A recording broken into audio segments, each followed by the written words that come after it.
Let's break down what happened at Bob's Big Timber Backyard Ultra.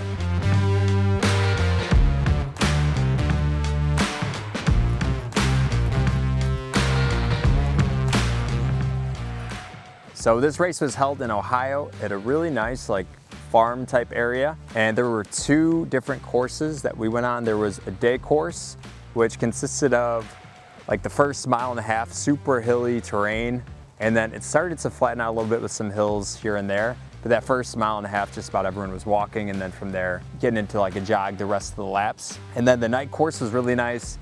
It was coming out of his property, and then we just ran on a street. There's a bunch of loops on a street, just kind of going down and back, and then coming back to where we started.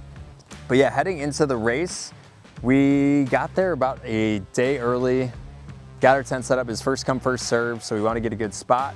Heading into this race, I was definitely feeling excited about this race and excited to take on the challenge, and with the goal of logging some big miles and trying to make it to Big Dog's Backyard Ultra in Tennessee and qualify for that. I have had races before where I've gone into it not feeling well. When I did the 100 miles on the tread, I was feeling sick the whole week, and then slept for 8 hours before I did it, and was just drenched in sweat and was able to push through it. So heading into this race, I was kind of thinking it'd be the same thing. I'm I've experienced this before, so my head was in a good place where I'm okay, whatever's going on, I'll be able to figure out as the race goes on. But as we got into the race, I noticed pretty early on that it was a struggle to really eat anything. My stomach was just not having it. I would eat as much as you can. Go-go squeeze? Yeah. So I was kind of trying to figure out what was the cause of this. Now I have done some research and learned about palate fatigue, where if you eat the same things, your body kind of expects it and can act in different ways. So I wasn't sure if it was that or just from not feeling well, which led to not being able to get food in. But I have come up with a good game plan in the future if this does occur. And when it comes to all these races with documenting them, one is so I could kind of look back on. Two is being able to learn from everything and see what went right, what didn't go well, and just to get better. And then three is for you guys to learn from me, and hopefully your process a lot faster from how I'm attacking these races, from what you could take away from what I'm doing.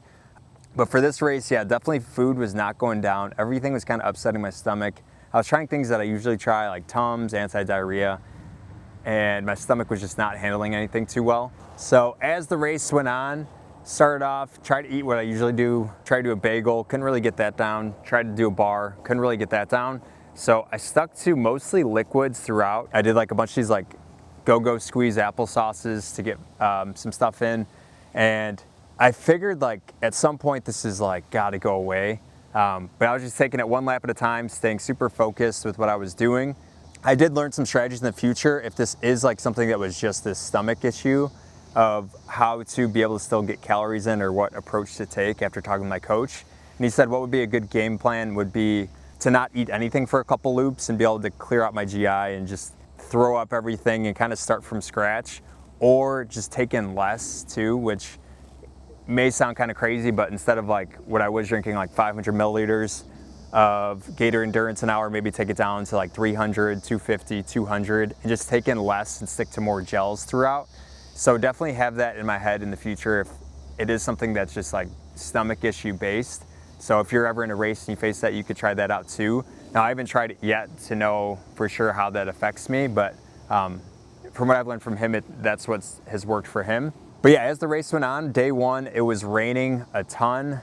It was raining for the first maybe 5 or 6 hours, which made the course very muddy. So a lot of people were walking for a lot of spots where it consists of more dirt areas, just because if you try to run, you might slip or fall. So in the future, I would definitely bring more pairs of the trail shoes. I did like the ones I brought a ton. They were a pair of Brooks. They were super comfortable, worked really well. I also used some different socks for this race. I used some creeper socks, which help separate your toes. And I definitely noticed my feet were doing really well. Didn't have any blisters, anything like that. And I was noticing that I was doing a really good job this time of being consistent with applying Vaseline. And this just helped me from chafe. So every 3 loops I was applying Vaseline. I stuck with half tights, which also helped a bunch with reducing chafing. But yeah, the race just kind of went on, and I was just trying to stay very relaxed and just kind of stay present, stick to what I normally do, rest during those times when I would get back from a lap, save energy. And I just feel like over time as the race went on, my only goal was to win the race, and my stomach was just not having it. And at that point I decided to like be done with the race. Congratulations. Thank you. For coming. Yeah, great race. It was a ton of fun. I do feel like I'm a lot stronger heading into this year and heading into that Backyard Ultra than I was for my very first one last year. I feel like my legs felt good. I feel like mentally I felt good. But with that being said, I'm still happy that I went into this race and still like decided to go through with it and do it, because whether you do great, whether you do poorly, you could always learn. And I do feel like on those races that you don't do as well, that's where you learn even more. At the end of the day, I was not good enough and I was not able to figure out how to overcome this. And that's something that I'm gonna learn for a future race, of how to overcome something like this. And everything that I'm taking from the race, I'm gonna take as a learning experience for my next Backyard Ultra. And I feel like this has really been good in terms of getting like that fire back into me to really attack these races and even do more, where I feel like I've been starting to get complacent with these races and just feeling like I could figure out a way to get it done no matter what. So as a result, this is the last silver ticket race for this year. Next year, my goal is to do a silver ticket race very early on in the year, which I'm really looking forward to, and try to qualify for Big Dog's Backyard Ultra very early on next year by winning a silver ticket race or hitting that distance required. And then from there, I'm gonna kind of take it from there to decide what races I wanna do next for the rest of the year. But the goal still remains the same. It may be a little delayed from when I wanted to get it done, but that's life. There's highs, there's lows, and you gotta figure out a way to just keep moving forward and go back to your plan, which is getting into another one of these races and getting the job done. So you get a lot further from even times where in your head it may be something that you would say is a failure, but that failure is gonna help you get a lot further from what you could take away from what you did during that race. So how far did I end up going during this race? I ended up making it 16 hours on this course, so I did get to do the day loop and then do the night loop. I did get a chance to run with the winner. Awesome guy. I know he's done that course a few times. He said it's like changed over the years, but his name is Ron. I don't know if I'm gonna say his last name right, Wireman. It was super cool being able to share some laps with him. I was able to share some laps with a bunch of different people throughout the race. Thanks so much for watching today's video and watching the race recap. Any questions about the race, any questions about Backyard Ultras or anything like that, definitely leave them in the comments. I'll be sure to get to them. And then in terms of what's next is I have the Chicago Marathon coming up. I'm gonna be running that with BioFreeze, which I'm super excited for. Gonna be doing Tunnel Hill 100 later this year in November, so stay tuned for that. And then like I said, next year we're going back to Backyard Ultras, another silver ticket race. Goal still remains the same. It may be delayed, but we're gonna get this done eventually. And thank you so much for watching.